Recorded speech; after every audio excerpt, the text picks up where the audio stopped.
Hello, everyone. Welcome back to Café Historique for another season. It's so great to see you all here. So I know many of you, many of you know me. My name is Dr. Jill Walshaw. I'm at the University of Victoria in the History Department, and I'll be organizing Café Historique this year.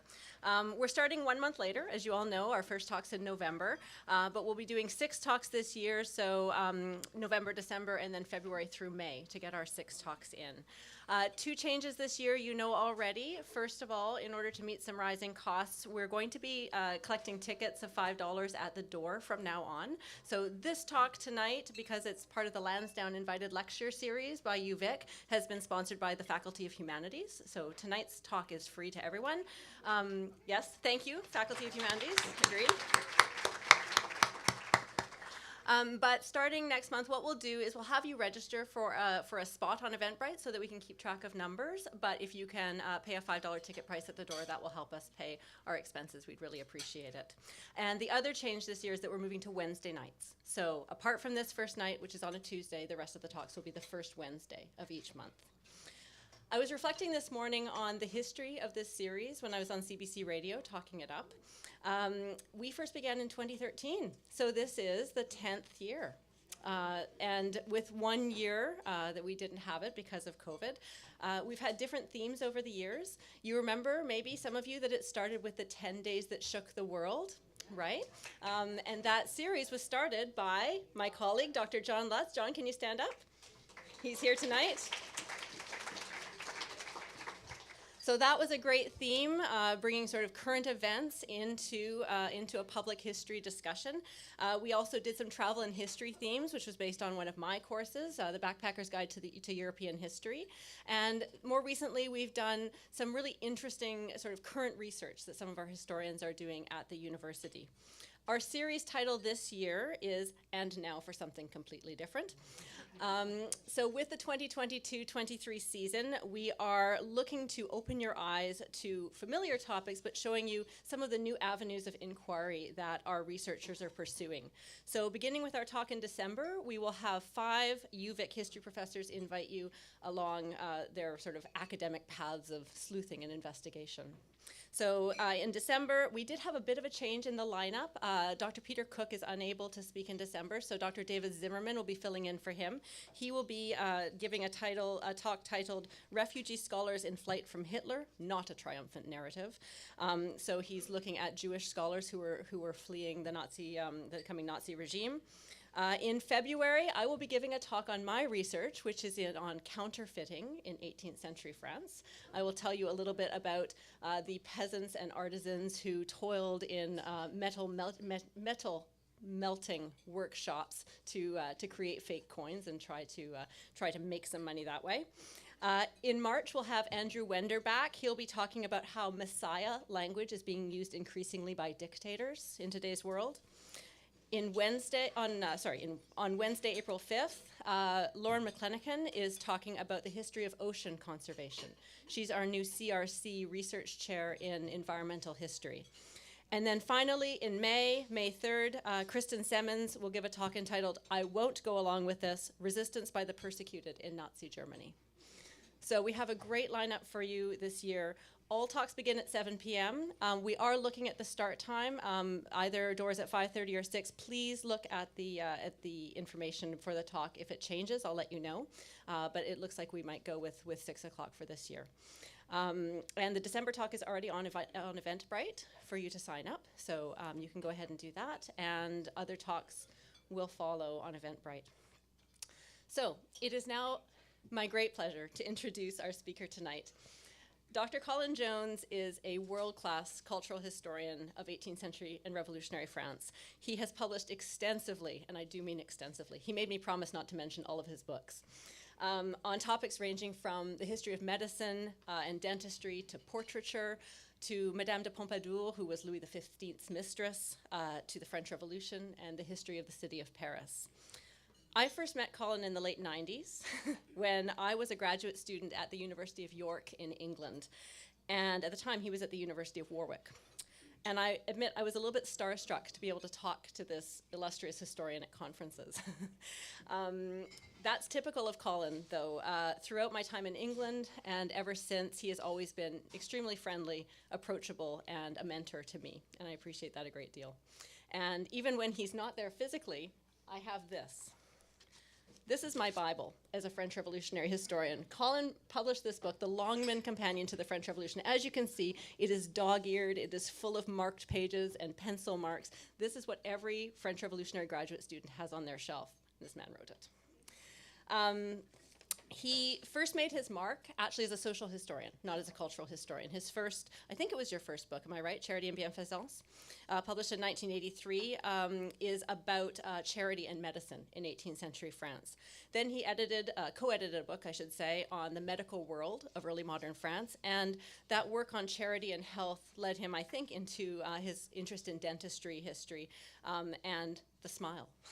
His book on that topic, the topic of his presentation tonight, The Smile Revolution, was published by Oxford University Press in 2014.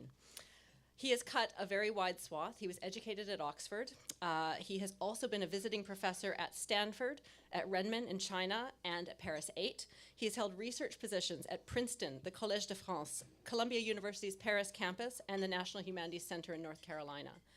His current interests have actually taken him deeper into the French Revolution, and more specifically into the Revolutionary Terror.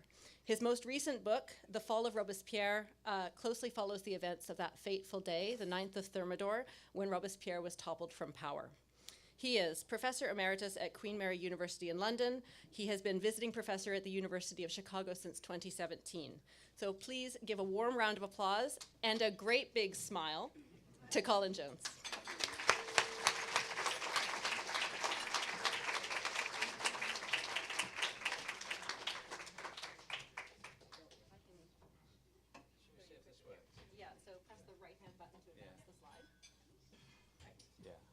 Okay, thank you very much, Jill, for that lovely introduction. And gosh, I haven't given enough talks in a jazz club. It's great here, isn't it? It's really wonderful. So that's it's a great pleasure for me to be here. And thank you for coming. So, you know, I imagine when you come to these events, you're going to learn something, and hopefully you will do that tonight. But I'm also going to make a couple of predictions about your future behavior. That doesn't, I'm sure, happen very often, especially in a history lecture. And I'm going to give you a trigger warning. Okay, the first prediction is that in the course of this evening, you will see these images. And at some stage, you will crack, you will smile. Okay, prediction number one. Second is that one of the things I'm going to show you, quite a lot of images in the sort of portraiture vein, drawn from galleries, art galleries around the world. In future, when you're working around museums and art galleries, you will be looking out for smiles in a way which I found myself doing and I've noticed other people start doing. Trigger warning, I'm going to be talking a bit about early modern dentistry, okay? So just bear that in mind. If you're a nervous disposition, put your hands over your ears or whatever, but it will be grim. Are there actually any dentists here tonight?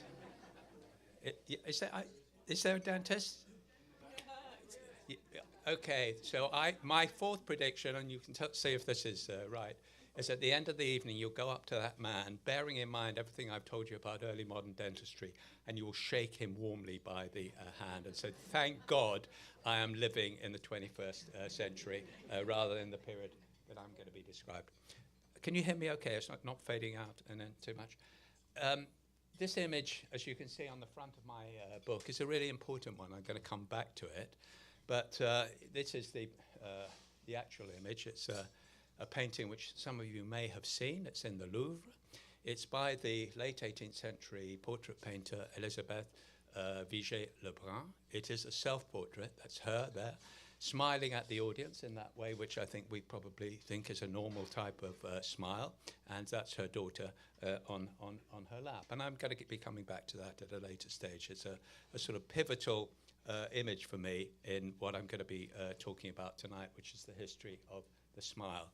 So I thought when coming here, I thought, well, you know, I've got to just do something about Victoria. I'll look up on, I'll do a sort of search. I'll do Victoria smiling, because there must be something. And of course, what came up is Queen Victoria smiling quite unexpectedly. And actually, that is quite significant because I'm going to come back to that as well because, you know, dear old Queen Victoria normally wasn't very much amused. You remember what people said? But here she is smiling. I'll come back to that. It's quite an unusual image. But I found smiles in Victoria eventually. And there's a Queen image going on here for some theme going on here for some reasons. Because the smile is everywhere, it's part of normal life, it's part of the way it's inescapable. It's a universal part of contemporary life. And that is the smile, the modern smile, isn't it? That sort of open, charming, you know, white-toothed smile, which we all attempt when we're faced by a camera these days and we're saying cheese or some alternative.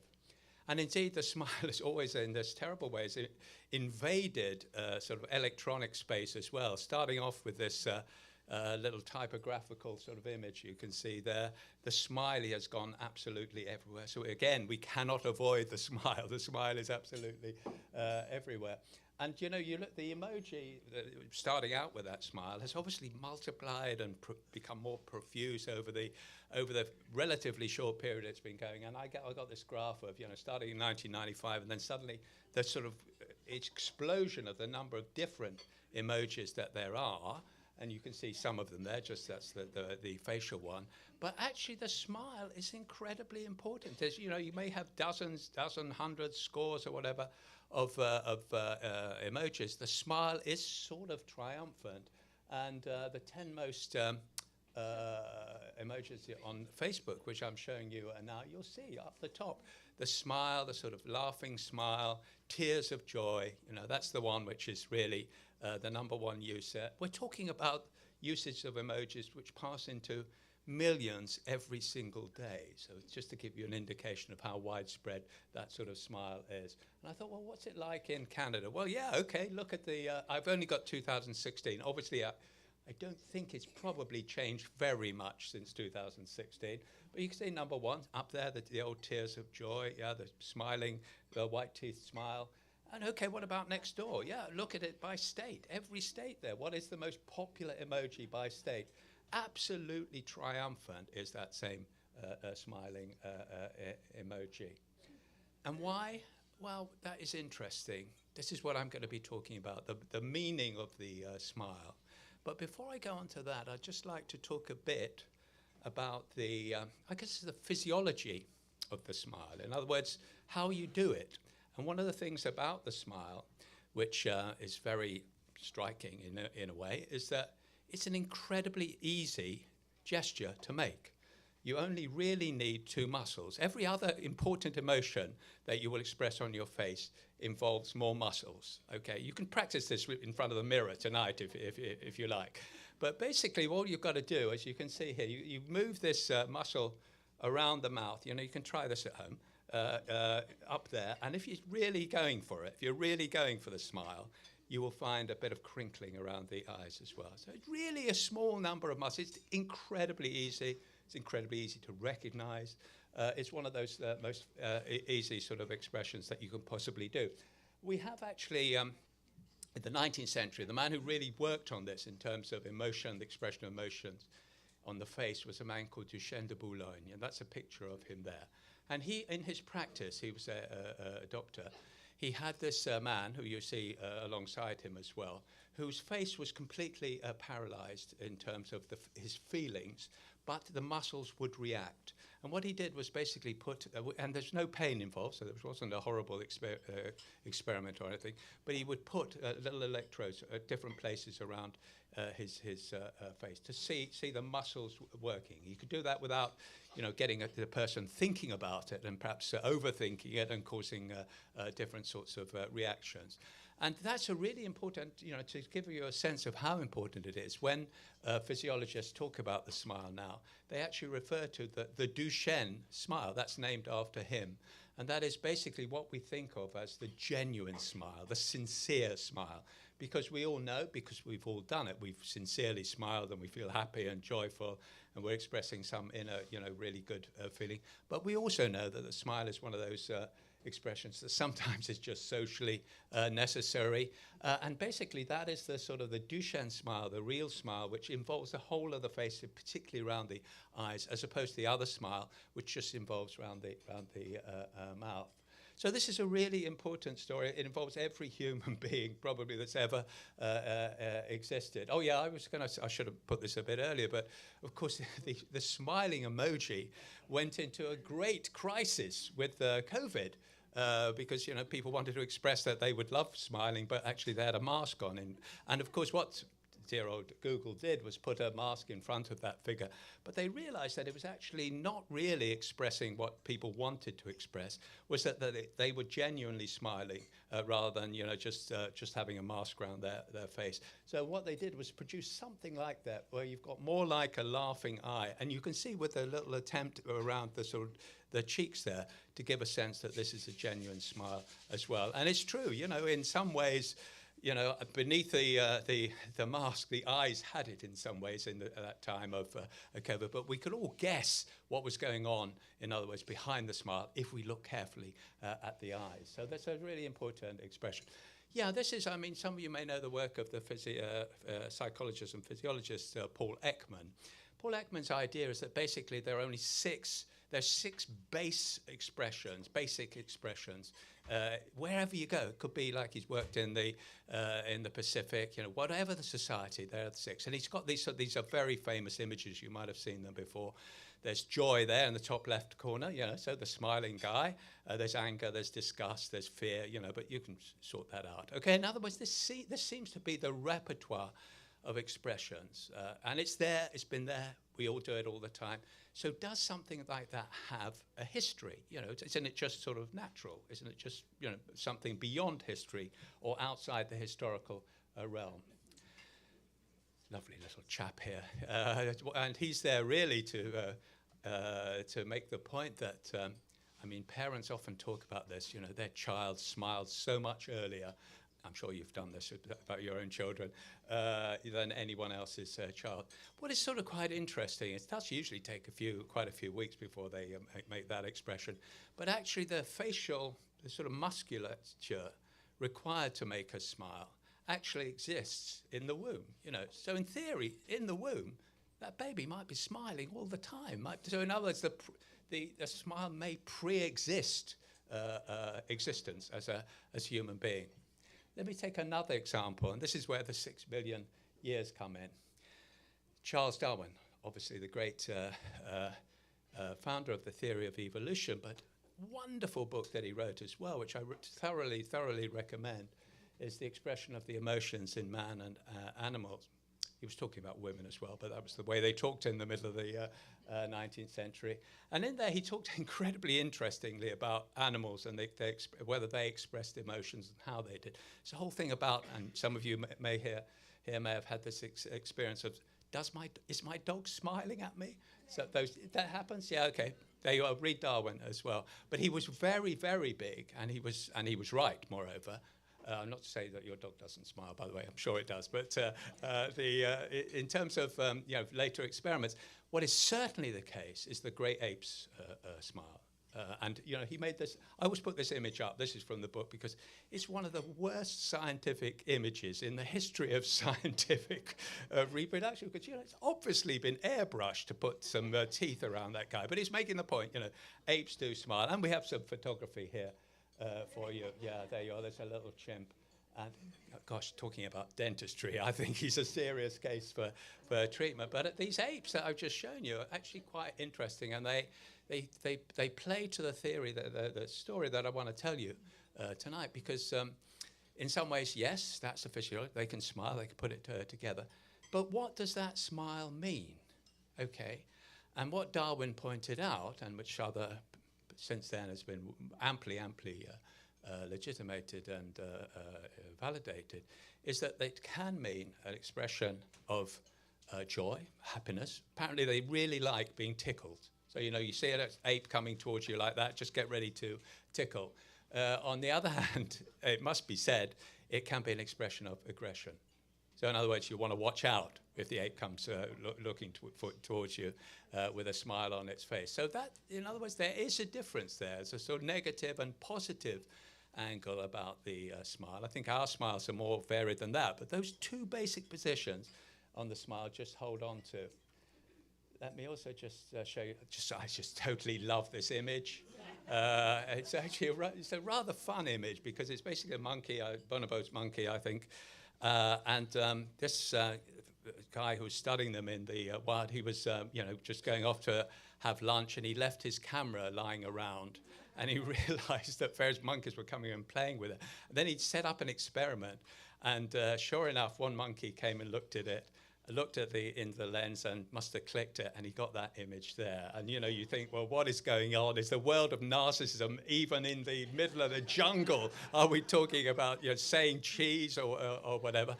It's actually it's much even more fascinating than that, really, because what happened is that then there was because the guy who made the photography was realizing that this had gone viral, globally viral. This image was absolutely everywhere, and he wanted to put copyright on it, so he got some money. And then someone said, well, actually, this isn't your image. It's the monkey's image. So, in fact, there's an enormous, like Jarndyce and Jarndyce eat your heart out, an ongoing legal case over who has the copyright, the rights, if you like, to this image. But that's a slight digression, so let's get back on shape. Now, my ideas about to the smile, working on as a historian, were that basically, okay, it's natural, it's there, we all do it, it's not ahistorical, it's not historical, beyond historical in a way. On the other hand, no, sometimes there are questions of meaning, in other words. And what I got, the writer I got his sort of inspiration from there was a Princeton anthropologist, a man called Clifford Geertz. And Geertz basically did a very interesting study on the wink. So that's not Clifford Geertz, you probably realize. But basically what he says about the wink is that, well, the wink is physiologically like no difference at all from a from a blink. In other words, physiologically, you get a speck of dust in your eye, you're going to blink, or are you winking? So it's one of those things where everything depends on the meaning. And his idea about the wink is that basically, as a cultural phenomenon, we don't need to know about whether there's a speck of dust. It's basically what is going on in terms of the meanings that the winker is giving to the winked, and what are the sort of understandings, the tacit understandings, if you like, between him, them, and the wider society. And that's a particular thing to think about, really, when we look at portraiture, which obviously has a wider audience reaction. I mean, that's a wink, actually. That's an 18th century artist. What does it mean? This is a very obscure and very unusual artist, actually. I'm going to show you another image by him later on. I honestly don't know what's going on in that image, but it's something, But we don't know the codes, in other words. We don't know the meanings which he's attaching. So let's back to Madame Vigée-Lebrun. Her portrait, self-portrait, she's quite well known. She's very well known. She's a court painter. She paints portraits for the elite. She does some with Marie Antoinette. She often has a sort of slightly quirky element to her portrait. She'll dress people up in turbans and things like that. But when she does this is what got me really interested in this question of the smile and the meanings of the smile, was the fact that the journalism that surrounded it was so very, querying about something which we regard. You look at that smile, she's smiling, she's showing her teeth, she's looking lovely, big deal. That's our lives. This is what they wrote. An aspect of the painting that artists, connoisseurs, and persons of taste agreed in condemning, and of which there's no example among the ancients, is that in smiling she shows her teeth. This affectation is especially out of place for a mother. She doesn't hold back, enthusiastically gives herself over to it. So in other words, there's a shock value to this image. We see no shock at all. We just think someone's smiling. Big deal, that's what happens. But for that, that's the shock. And what was happening there? What's the story behind that? And in some ways, my book on the Smile Revolution is a sort of attempt to understand why she smiled, but also why people were surprised and shocked by it. Give you another example. I'm going to give you, I said back to 6 million years, the first 6 million years, because those apes that were smiling, which Darwin was talking about, probably existed 6 million years ago. So in other words, the smile predates human beings by quite a few million years. But in terms of the artistic heritage from antiquity, we've got this, and some of you may know the type of statuary. This is what's often known as the archaic smile, which is Greek statues from, and particularly the heads, in fact, from, I think it's the 6th century BC. And basically, what is he smiling at? What's going on there? And in fact, now, I think what most historians of that period say is that it isn't really a smile in terms of the way we think about a smile. It's basically to show that the person is alive and is fairly well. So in some ways, the smile equals I am not dead. So, but that's different from, well, I guess it's the way it's for us in some ways. So in other words, it's not really there in that moment in antiquity. And moreover, when I looked for, in other words, the word for smile in Greek and Latin, you find that it doesn't really exist. There's a word for laughter, but there isn't a sort of subcategory which has any status at all for the smile. Latin is the best example of this. The ridere, I can't remember the pronunciation, but it's to laugh, essentially. And from about, I think it's the 4th century AD, they add a little qualification for the subridere. And what they usually mean by that is to smile. In other words, not an open laugh, but a smile, and usually in a negative way. It's a sort of deprecating, like looking down, snarky type of smile. And really the smile as a word, in other words, and therefore a concept, and therefore perhaps something which people think about, only really emerges into the main European languages in the Middle Ages, in roughly 1300. You get these evolutions which I'm showing here. So from rire, to laugh, in French you get sourire, which again is a sub laugh, if you like. Same sort of things going on in the other Romance languages, in Italian, Spanish, and Portuguese. In Germany, you've got a slightly different sort of model coming in. It's the smile, but it's happening at the same time, around 1300. And I was very interested to learn that, because there's another image which some of you may know. It's a famous image. It's of the so-called smiling angel on the frontage of the cathedral at Reims.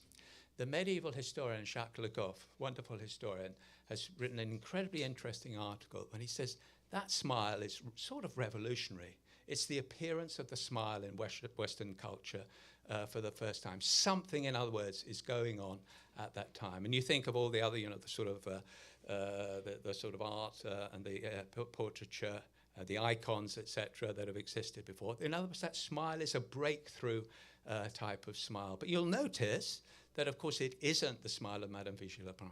It is a closed-mouth smile.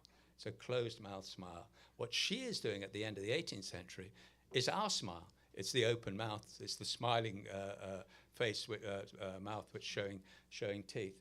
I always like showing this, but any of you who are soccer fans will know that sort of, Tottenham Hotspur forward, Harry Kane just nods the ball in for us, and then he turns around and sort of does this gesture. It rather looks like he's been playing football for England, actually, but I don't think that's the intention. You can see the smile in better relief there.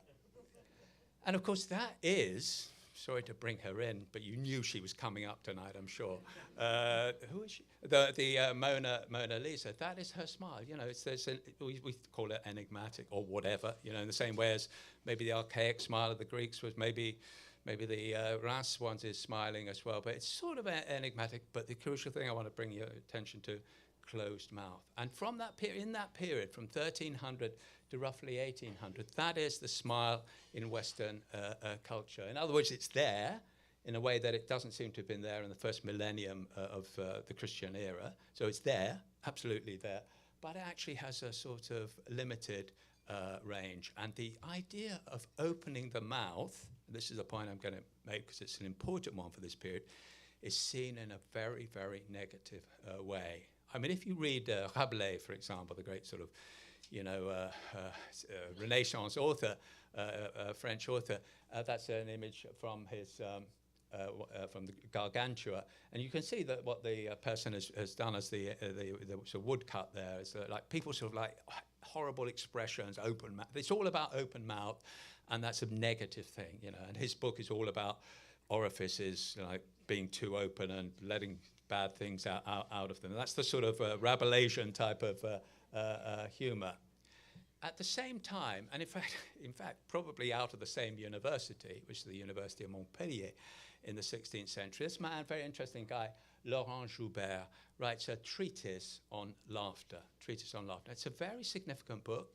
It's very influential in its long-term effects. And he is a sort of, what would you say, apostle of the closed mouth, and the person who perhaps particularly strikingly makes a very powerful argument against opening the mouth in laughing.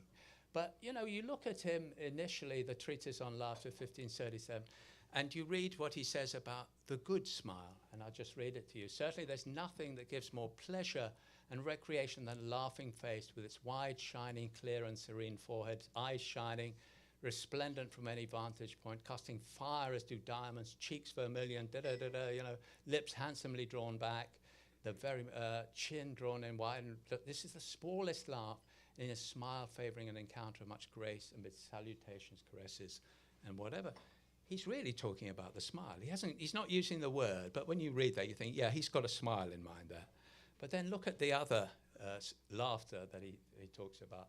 The great, and this is the Rabelaisian image, the great opening of the mouth, the notable drawing back of the lips, the broken and trembling voice, the redness of the face, the sweat that sometimes comes out of the entire body, the sparkling of the eyes with effusion of tears, the rising of the veins in the forehead and throat, the coughing, the expelling of what was in the mouth and nose, the shaking of the chest, shoulders, arms, thighs, legs, and the whole body like a convulsion, the great pain in the ribs, sides, and abdomen, the emptying of the bowels and the bladder, the weakness of the heart for want of breath, and some other effects. You think, wow.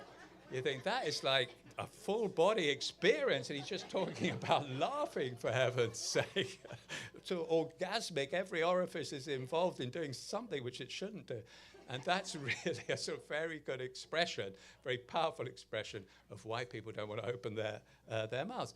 And another of the, you know, I mentioned Joubert, he's a physician actually talking in this way, but the man in terms of good conduct, politeness in the world, who really has a very powerful influence, is this guy who may be known to some of you, Balthasar Castiglione.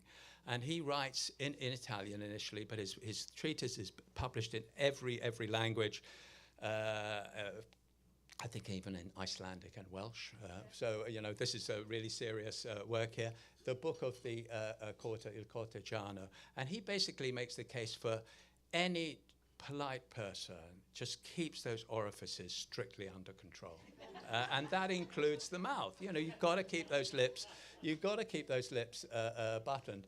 And, you know, so I say translations, etc. The other person who's coming at roughly the same time, in fact, is Erasmus, the Dutch humanist. And he writes this on children's, on civility in children. And I have a quote from Erasmus, but you can see the way in which he sort of fits in with this model. The wise man is hardly heard laughing at all. Only fools laugh at everything that's said and done. The burst of laughter, the immoderate laugh, which shakes the whole body, thinks Joubert, is indecorous at any age, especially in childhood.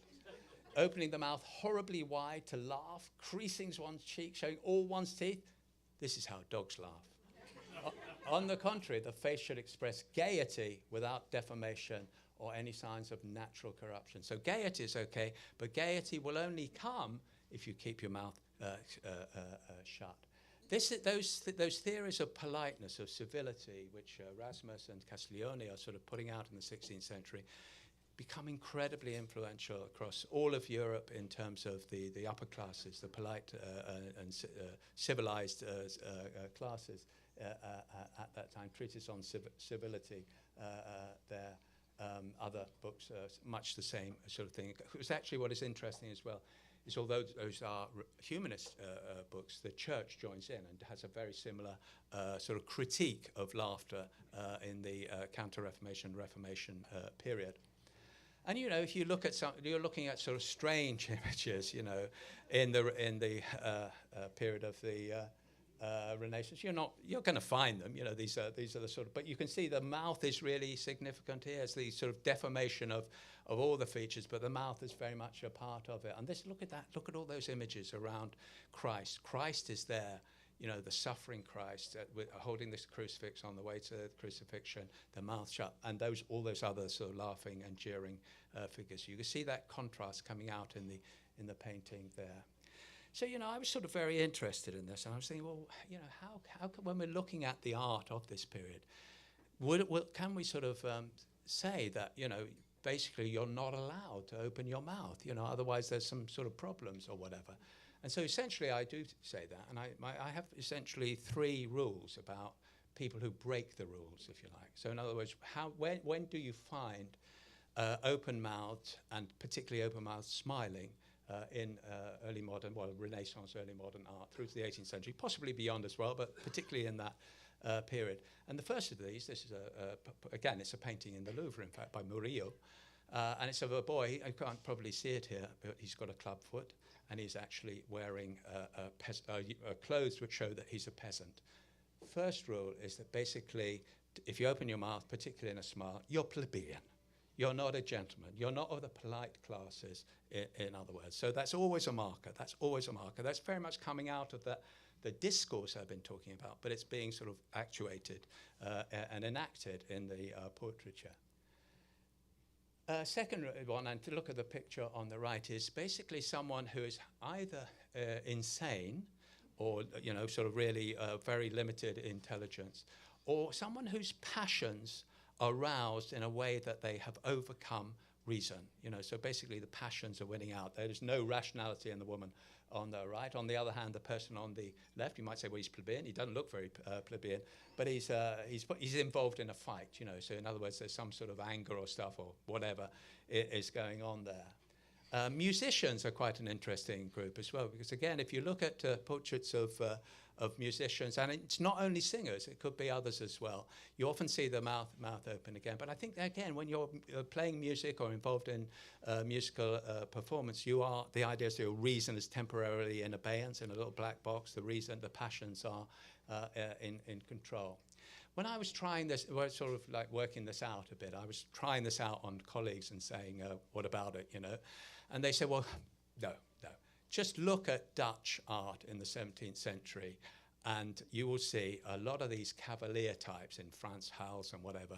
They're laughing, So your theory falls completely by the ground. But then I sort of looked at these more obviously, and I realised that nearly all of the pictures of these cavaliers and etc. in Dutch art in the 17th century, showing their teeth and showing their mouths open, they're drunk. They're in an inn, they're in a tavern. So of course their passions are overriding. So it's actually proving, it's to the exception again, if you like, that's proving my rule. So when someone thinks, a cavalier thinks, I'm going to have a portrait done now, he will go to Frans Hals and he will keep his mouth completely buttoned. And this is, as some of you may know, the Laughing Cavalier in the Wallace collection in one of his most famous portraits. So, when it's serious, when you want to give the sense of who you are and your dignity, you are a gentleman after all, keep that mouth strictly shut. Another exception, again, it's sort of an exception that proves the rule, if you like, is children. So particularly, I think it's more obvious in the 17th and 18th century, but children, of course, in other words, before the age of reason, because the age of reason, when that comes, they'll button up. But before that, you allow them a little, they haven't got much reason anyway, so they're laughing. This is Murillo. This is then Hogarth's Shrimp Girl. So she's a shrimp girl. In other words, she's selling shrimp. She's from the lower classes, but also she's a girl. She's a young woman who hasn't attained the age of reason. This is the other 18th century. Because 18th century gets really interested in the smile. Before Vigée Lebrun, they're really interested in that sort of passing, the transient nature of the smile and how that goes and comes and all the rest of it. These are wonderful drawings by Watteau. Another exception, you're going to say, well, your rules have so many exceptions, I can't keep up. But trust me on this one. This is a painting of the figures from antiquity. Democritus, I never know how to pronounce it. I think it's Democritus. And I know I'd forget the second one. Anyway, one of them is the philosopher who laughs at the follies of the world. and the other is the philosopher who cries at the follies of the world. You know, they're often shown like this together, okay? And in fact, this little subgenre evolves in the 17th century and 18th century of artists representing themselves, showing themselves smiling. This is a Rembrandt, and you can see. And in other words, by doing that, by showing themselves smiling in that way, or sort of semi-laughing, really, they are sort of expressing, they are like that philosopher. They're like Democritus. They're laughing at the follies of the world. And there's a wonderful evocation of that by Rembrandt. But these are also 18th century images. That is Watteau, his self-portrait. And then the two, there are Quentin de la Tour, a wonderful, wonderful portrait painter. That's himself, laughing at himself, if you like, laughing at the follies of the world. Another couple of examples.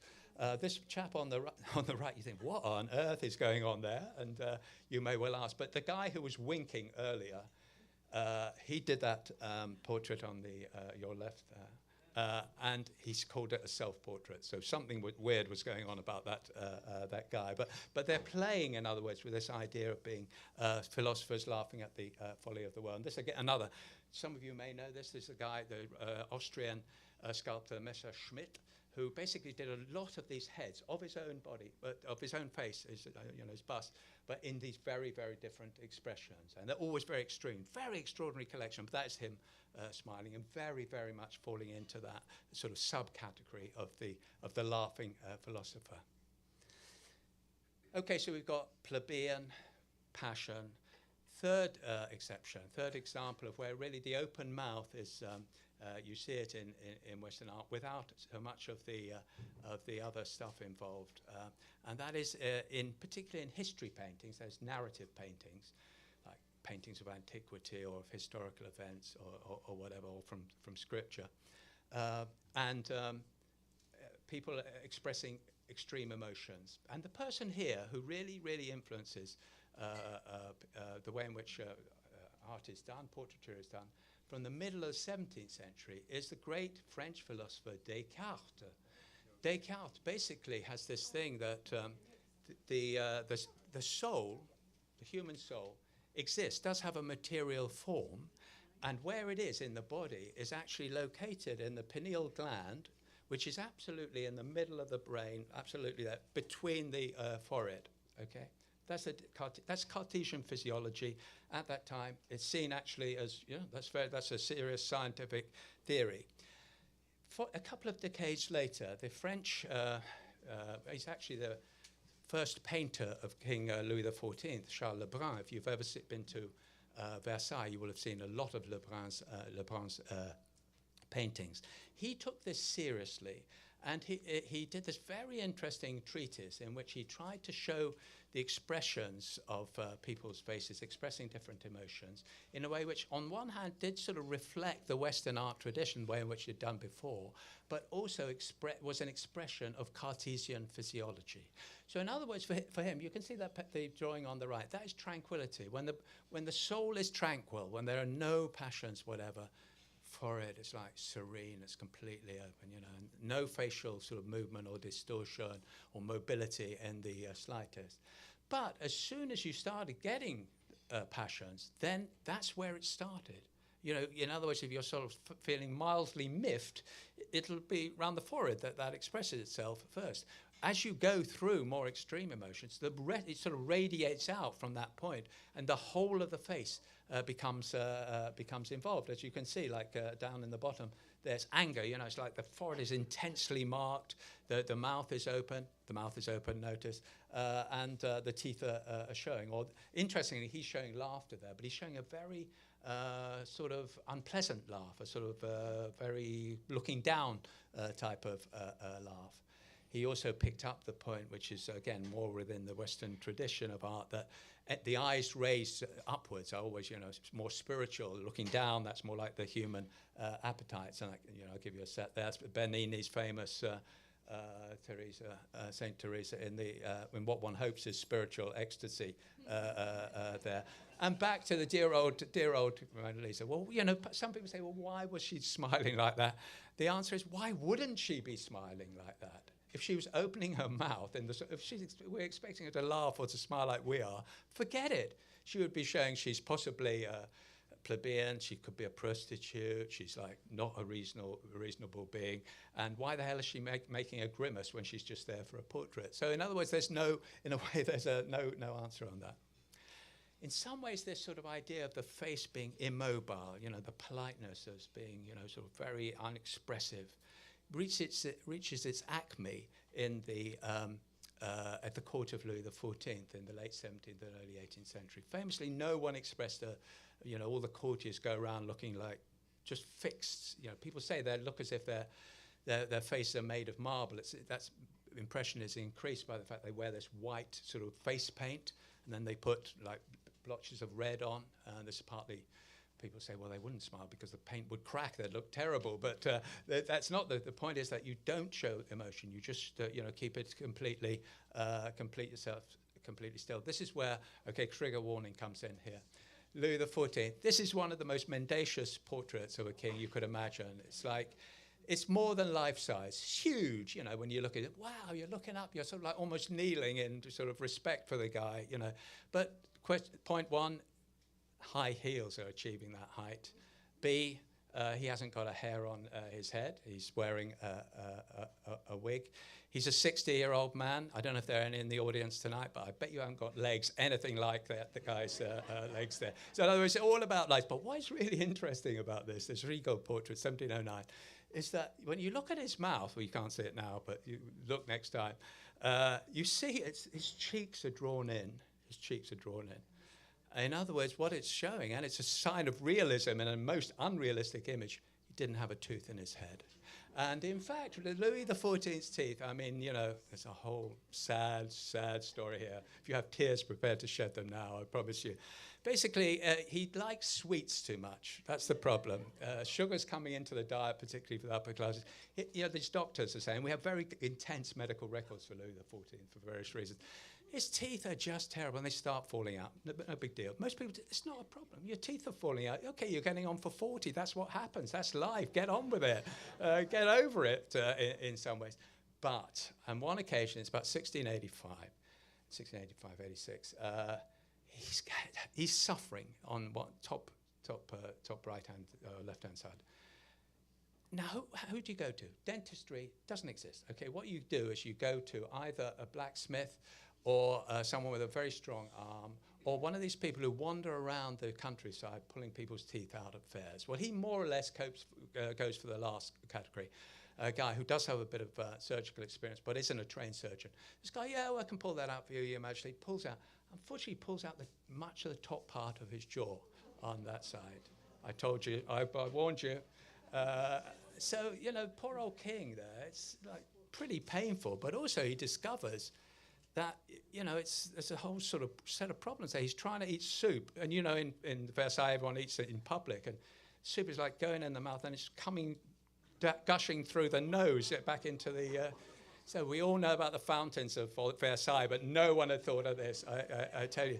So they realize the king is in very, very bad shape, and eventually his doctor, and more his main surgeon, in fact, says, we are going to have to do some serious surgery here, and what we're going to have to do is to cauterize the wound. So they take a red hot iron. Yeah, okay. They seal it up. It works. I won't give you the full story, but what is really interesting about that story, apart from the horrors involved, is that Louis, when this was happening to him, he's alleged to have said, I'm here. Treat me like a peasant.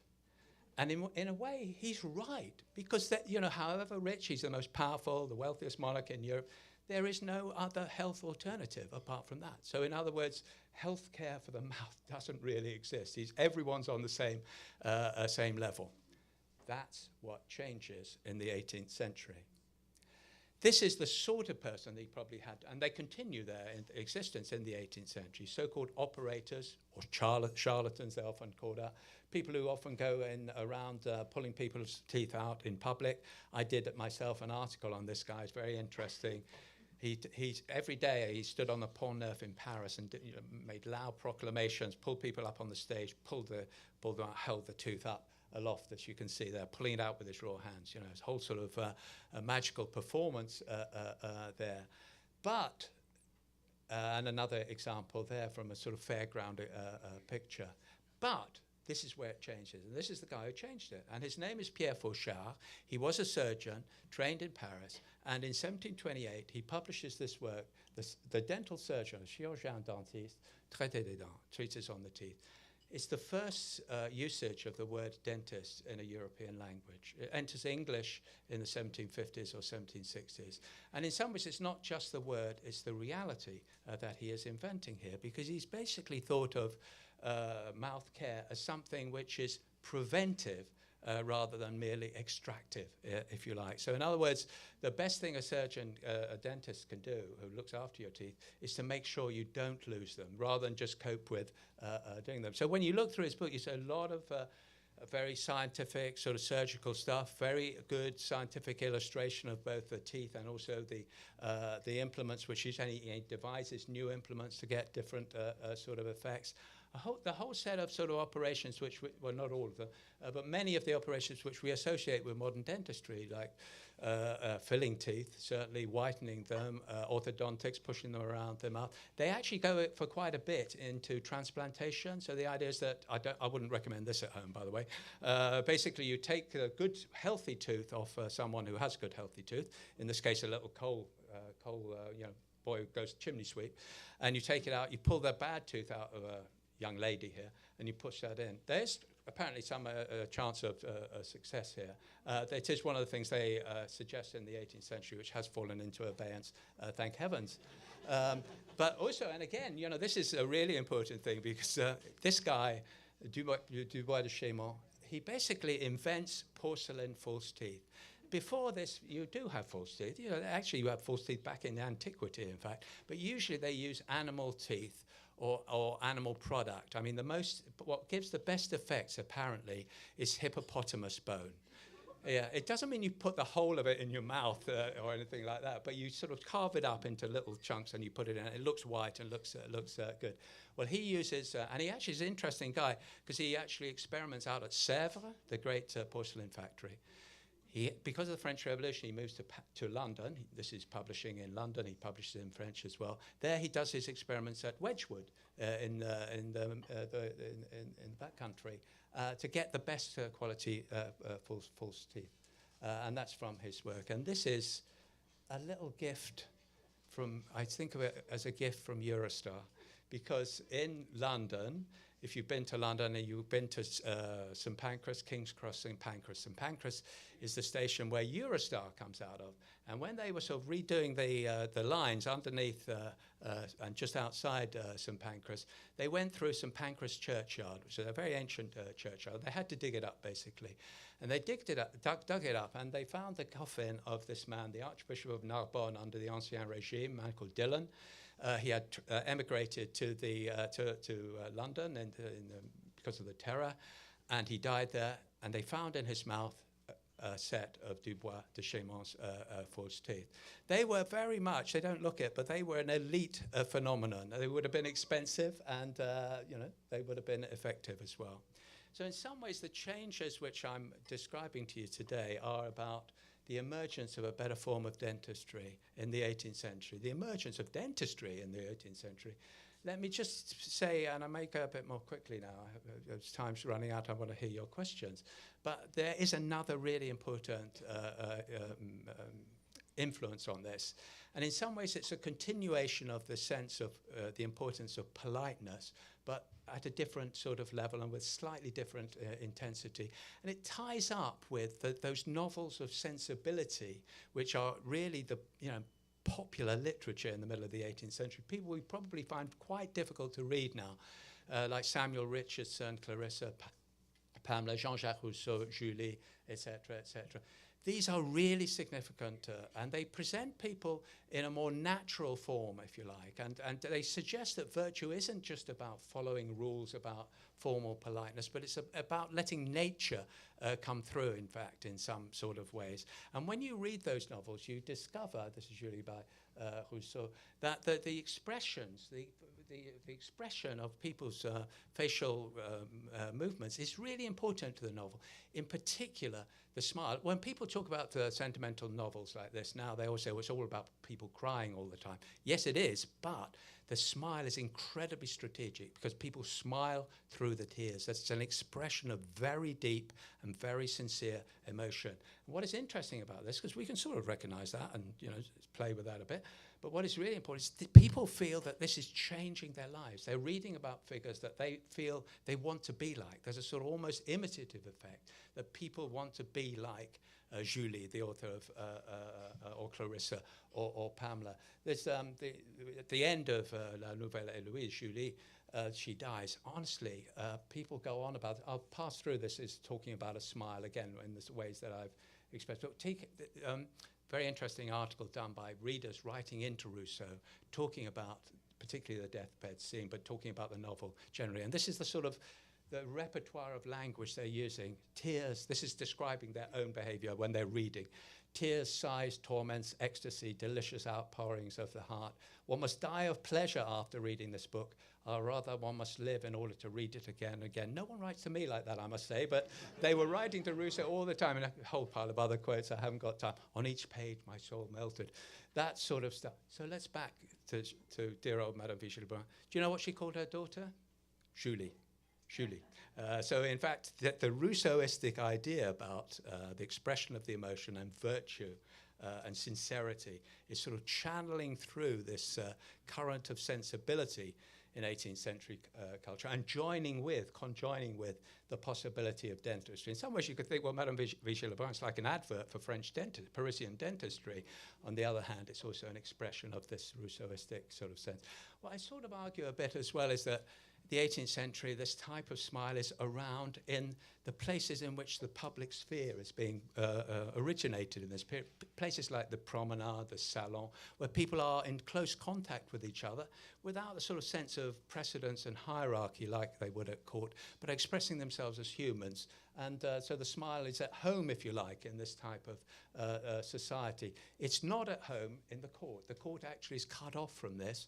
That's Louis XV there. Or this is, again, standard, courtier women being represented, the white, the rouge, the closed mouth, classic. But it is happening there out on the public sphere, if you like. Again, some of the most beautiful images of court women here. Actually, that's an actress and a princess at the royal family, closed mouth. So Vichy-Lebrun is effecting a revolution in art, if you like, artistic expression, which is also reflecting a revolution in mores, in the way in which people conduct themselves.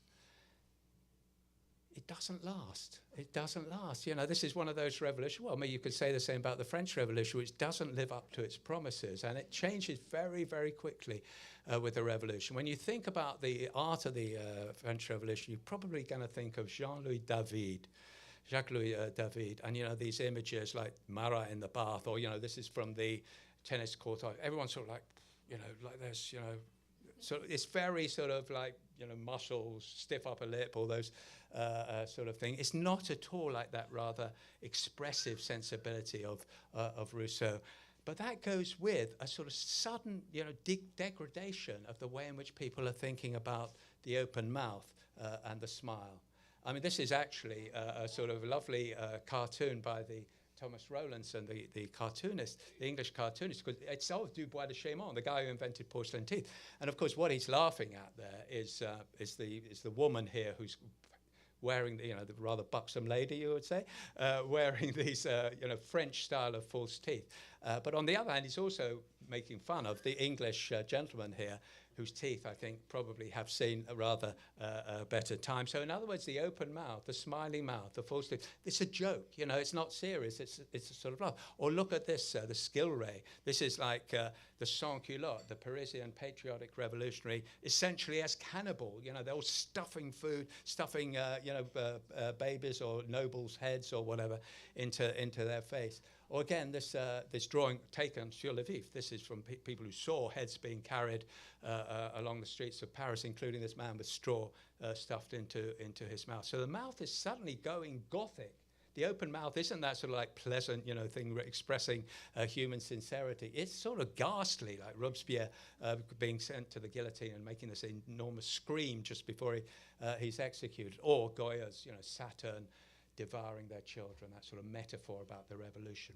Saturn devours their children. So this gone Gothic. And that sort of smile, the Vigée Lebrun smile, sort of disappears. You can find it here, there are little outcrops here and there, but generally in the 18th century, in the 19th century rather, art and expression and people's expressions when they're painted are very, very grave, immobile, unmoving. And in some ways, dear old Queen Victoria, she might not have been amused, but she was amused enough to smile in that way. So she is really, really an exception there. Exception in her own life, from what people say, but also an exception in terms of 19th century Victorian, but also generally 19th century culture across Europe.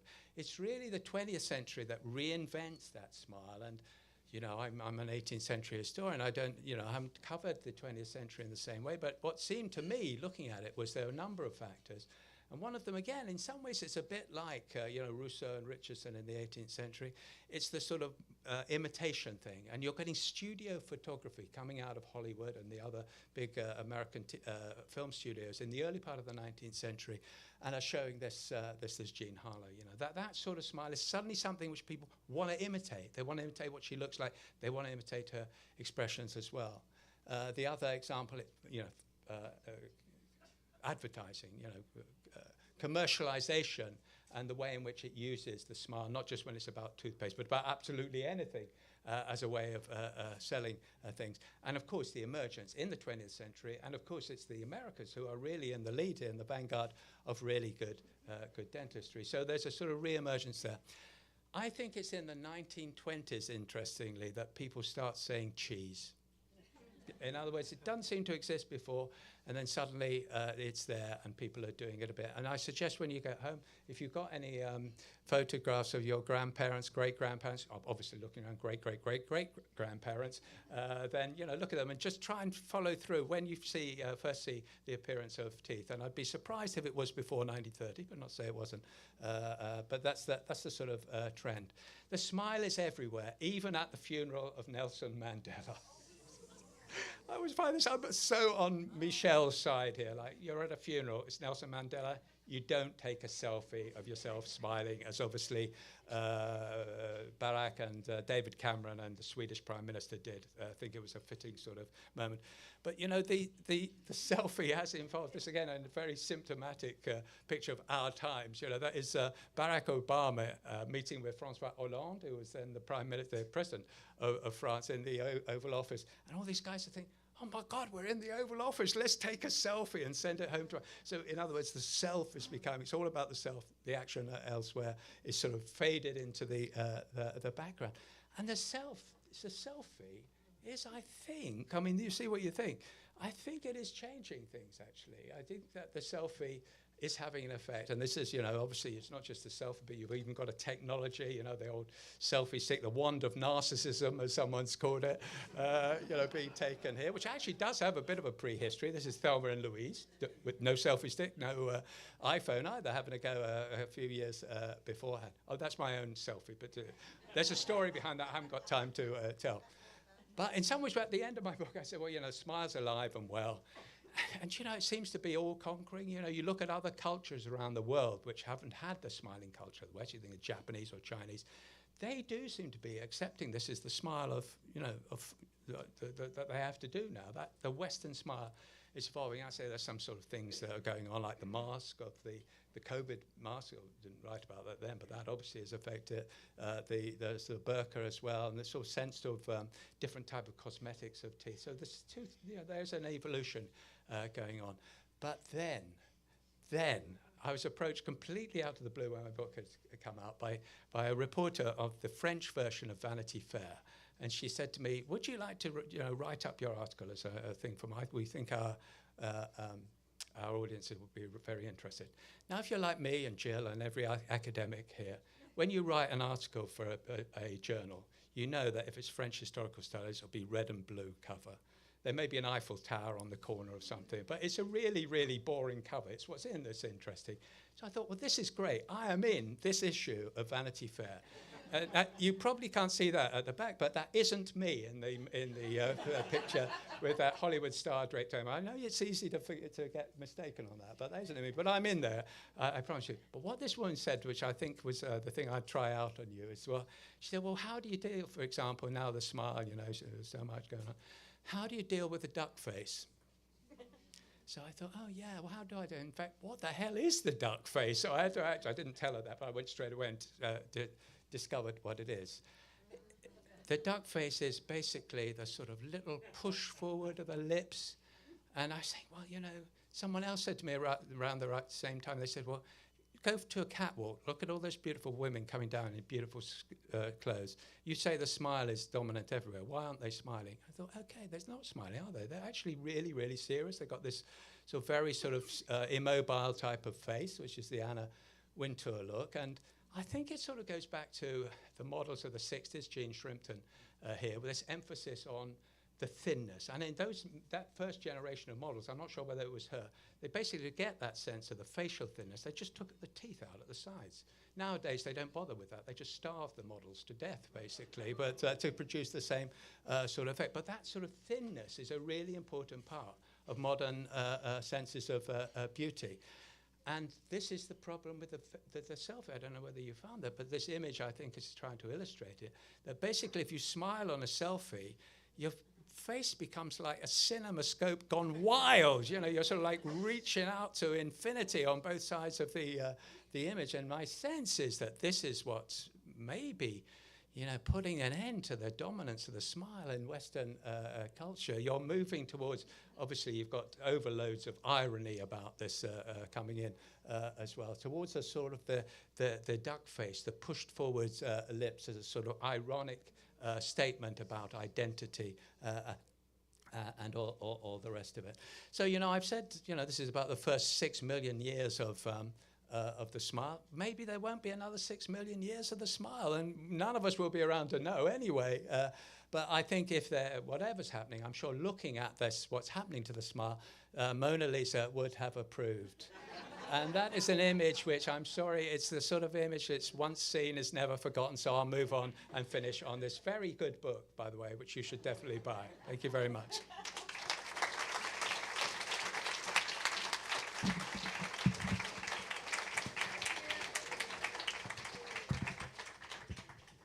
Thank you so much, Colin. I think you've set the bar very high for the speakers who are going to follow you in this series. I'm not sure that we're going to be quite that entertaining.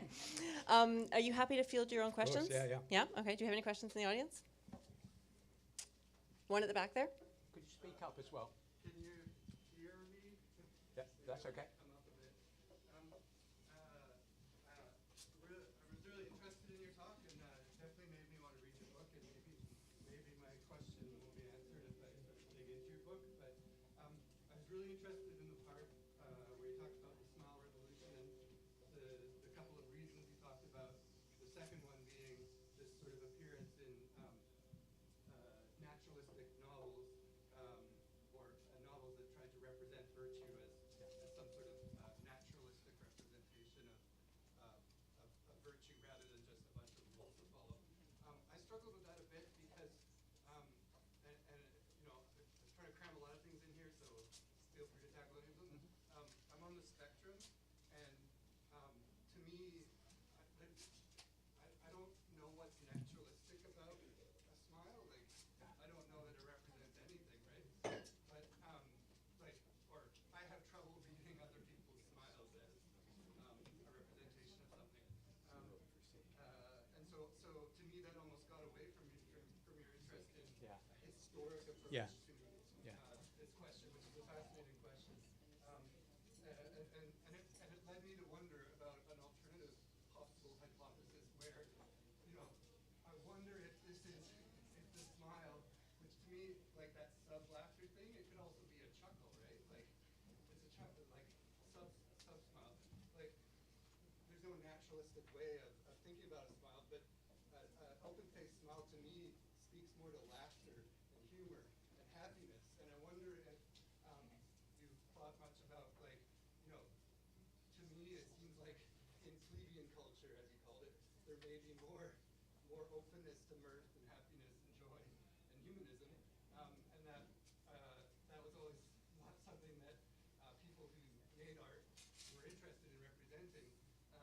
But in certain points, maybe when people were interested in naturalistic representations, maybe they started exploring whether, to me, what is a flawed representation of laughter could be put out in art. Yeah. Yeah, no, I see where you're coming from there, and thank you for the question. I think I did rush over that bit a bit, and I think really what I was trying to say, or could have said better, was that I wasn't trying to say that this is, that suddenly in the 18th century they've hit on the way to be natural. What I think I'm saying is that basically the discourse is around sensibility and the expression around in that, and also the paintings and the pastel drawings of portraits at that time is giving a new version of what the natural should look like. It's emphasized, in other words, there's a sort of ethic of naturalness, if you like, and then it's being sort of like laid out exactly what that should look at. When we read the Rousseau or Richardson or whatever, we probably would say, well, it's sort of like natural, but it's like almost pathological. It's so sort of on the nerves, if you like. So it's a version of naturalness, I think, which is being predicated.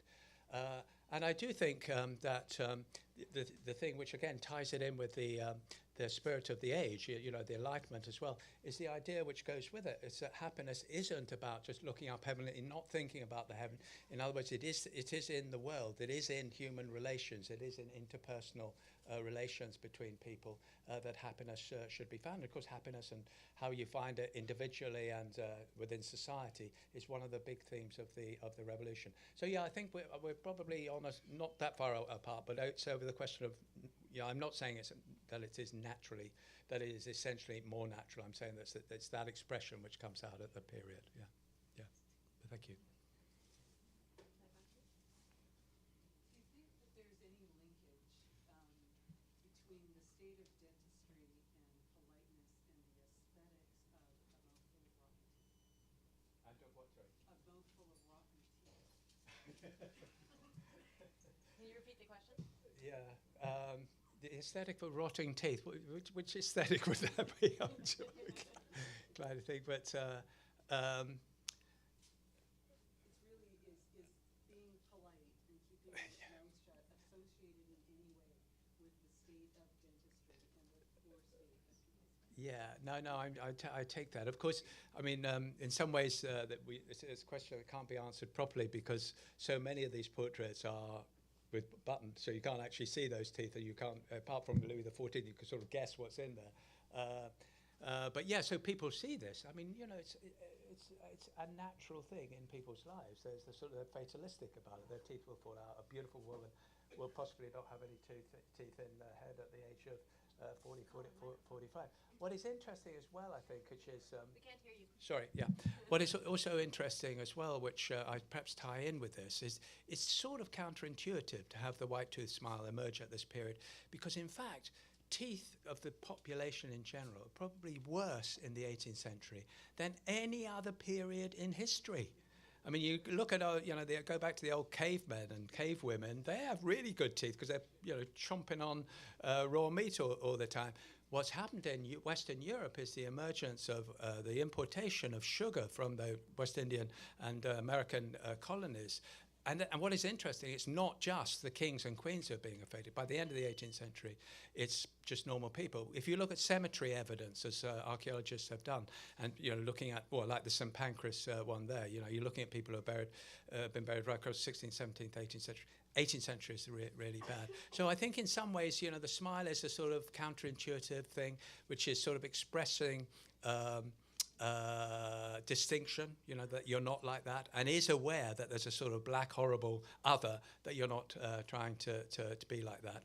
I must also say, I don't know whether you think this is right, but in some ways, you know, you show white teeth and you know that they're incredibly difficult and extremely expensive. I mean, these dentures, for example, are incredibly expensive. Having dental care is an elite phenomenon. So in some ways, you know, having that smile is showing I'm a wealthy person, I can afford this, as well as I have the values that go with that. But I think the other side, yeah, the sort of the beauty and the ugly is, yeah, a big part of it. Yeah, yeah. Thank you. Colin, if I can. Oh, sorry, is there a question? Yeah. Go ahead. Yes. Is there something about gender expectations and smile in history? Yeah, yeah. No, I think that's honestly that's a question I get not every time, but I often get that when I talk about this.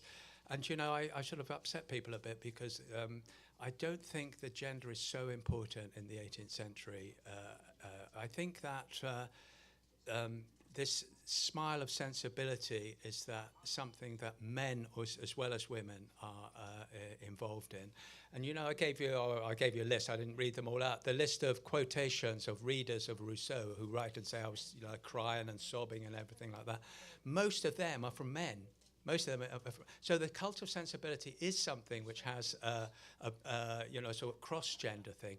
However, by the end of the 18th century, and certainly in the 19th century, for any survival of this, I think it becomes very, very heavily gendered. So I think it's more in the 19th century that gender really, really does kick in as a sort of differentiator on this. But it's not, I don't think, so evident in the 18th century. Why does it suddenly kick in? Why does what, sorry? Why does it suddenly kick in? In the 19th century, well, I think from around 1790 to 1800, you've got a set of cultural, political, social, biological, actually, reasons differentiating the genders and saying they're very different, essentially, as a whole sort of gender story. The body is different, the nerves are different, there's different forms of behaviour. Once you keep women in the home rather than the you know, the public and private thing, those come out much more strongly as values in the 19th century than they are in the world here, which we're talking about. The question there at the left. One of the things I noticed COVID hit and we were all going around wearing masks was that even though your mouth was covered up, you often could tell when Yeah. someone was smiling just with the eyes. So as you were going through the various paintings and illustrations, I was looking for that. Some of the people were painted with some spots in the eye and others not. Yeah. Could you comment on that? Yeah, no, as I was saying, I do think it's a lot is about the eyes. That, you know, but the other thing to say is that we're incredibly good at detecting smiles. Again, this is experiments in what would it be? I guess optics. But of all human expressions, the smile is the most detectable at 50 meters, or probably 100 meters. You know, so in other words, we're really good at spotting when there is a smile. So we're looking for little, perhaps sometimes you know, undefinable sort of things about the movement of the face, which will tell us that the person is smiling. What it won't tell us, of course, is what they're smiling about, or what the smile means. So it's this thing about, you know, the physiology and the, you know, the possibility of recognition even on facial signs, but then also the problem is then, well, is it real? Is it, you know, or are they laughing? Is it gaiety of, as we were talking about, is it sort of misery? Is it condescension? You know, all that set of questions. And the smile, again, of all human expressions, it probably is the most polyvalent. It probably can do more, express more from, you know, extreme sort of hatred and contempt through to extreme love than any other human expression. So I think we are like, we're connoisseurs of the smile. We can spot it, you know, we recognize it, and we can sort of do something about classifying, but we'll never get to the bottom of the smile. There'll always be something which is undefinable about it. But do you want to come back on that? Sorry. Well, I was just going to say that it seems to me that we can read so much in the eyes, too. Yeah. Happiness, amusement, fear, tension. Yeah. No, I think that's right. So the idea of the Duchenne really is that, you know, right in the 19th century, a smile is not just about the mouth, it's a whole facial expression. And obviously we're also looking for bodily signs as well, which, you know, the literature doesn't look at in the same way. But yeah, so it's wider than the lips, if you like, yeah. Another question back here. Just about, yeah.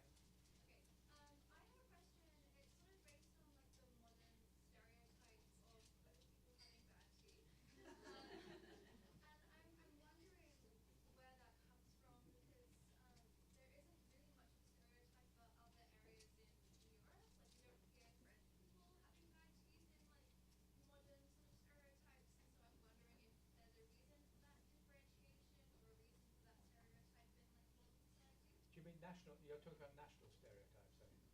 Yeah. Yeah, yeah. And Britain in particular. Britain, yeah, no. Well, you know the famous line about Britain and teeth that we won the war but lost the teeth. So you did have national health dentistry coming in after the war, but one of the big things that happened was that people from working classes in particular, who never had much dentistry before, but what they did was to have their teeth out. And this is very common. I don't know, I'm sure that there must be some of you who have families where this has happened, where basically it could be a wedding gift to a couple for the family to have a whip round and for them to buy false teeth for both of the partners. So like, story over. You're not going to have problems with the dentist anymore. You're going to have nice false teeth. So I think there is an issue there about dentistry and the provision of dentistry and also payment for dentistry. There's a whole sort of national story in Britain. I mean, I would say that my family would be a perfect film of British dentistry. That all my parents' generation, they all had false teeth. Absolutely everyone. I've got most of my teeth, so I've lost some along the way. My dentist said to me, he said, "How old are you?" I said, "Oh yeah." I said, "Yes, okay." So rationing on sweets, candy, you would say, was just coming off at that really important point for your teeth. So I've suffered that. My children, grandchildren, not a cavity between them, I think. So there's a sort of difference there. The tragedy now, of course, is because of the financial problems of Britain. This is a real problem with dentistry going forward and mouth problems. I mean, the other side of that, and it's a stereotype which, we always make fun of in Britain because we know Americans make great fun of us about our bad teeth, is that, the great American smile, don't you get a bit bored with it afterwards? In other words, sort of American dentistry is producing, he's got the same pair of blue jeans on, okay, but they've got the same smile, it's exactly the same teeth. This doesn't apply to any of you, obviously. I'm insulting people who aren't there today, and we are talking in stereotypes. But there's a lot about this, again, which goes back to Rabelais, about the humor of an orifice of mouth that opens and reveals something which frankly ain't too good, and how you talk about that and what you relate it to, whether it's class or national background or gender or things like that. Yeah. So the mouth is good to not to think with, but to have a laugh with, I think, in some ways. Yeah. Another question back here. Chap there as well. Yeah. Go ahead. Can you speak up? I noticed that the rise of smile coincides with the age of exploration, and I'm wondering if there's any influence from outside culture that affected the rise of smile. Yeah. So Can you repeat the question? Yeah. So the idea, that's an interesting question. I did actually, for this, for the project, one of the things I did was, and I was talking about France, so the French, although I've sort of thought about the wider thing. So I went through there's a digital version of the Encyclopédie, which is like the summum, the Bible of human knowledge in the 18th century, looking for teeth, smiles, anything to do with the mouth. And it was very interesting that in that there was a sort of ethnographic, anthropological interest in teeth and the way in which they are dealt with in different societies. So, particularly like sharpening of teeth or painting teeth. There's a lot of interest, but actually not as much as I expected on slaves and the whiteness of teeth, in other words.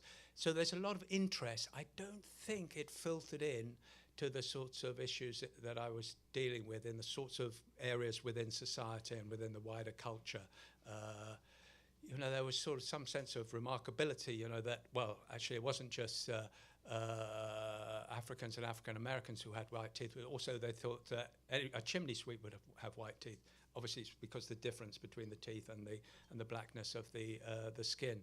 So there's interest, but I don't think it really filtered in and changed the overall narrative. I think it probably did in the 19th century, but that's an area I didn't go into.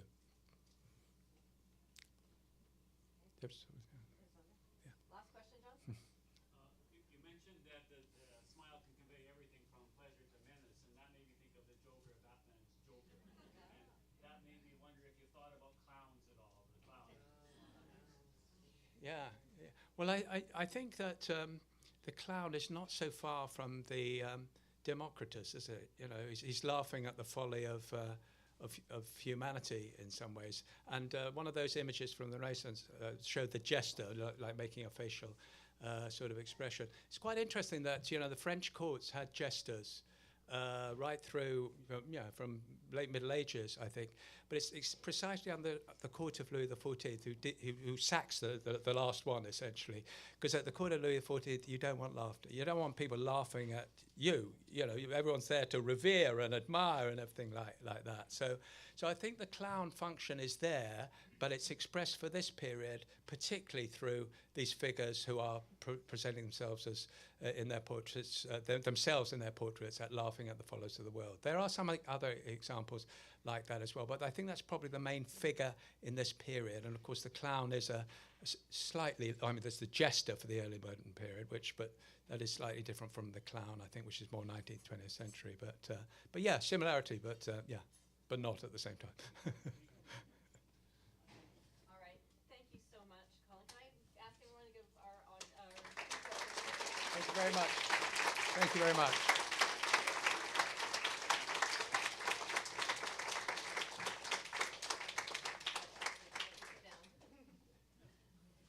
Thank you, everyone, for coming tonight, and we'll put you on the mailing list if you're not already on for future Café Historique talks.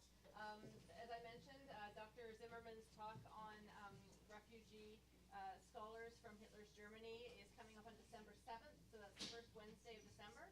That one's already up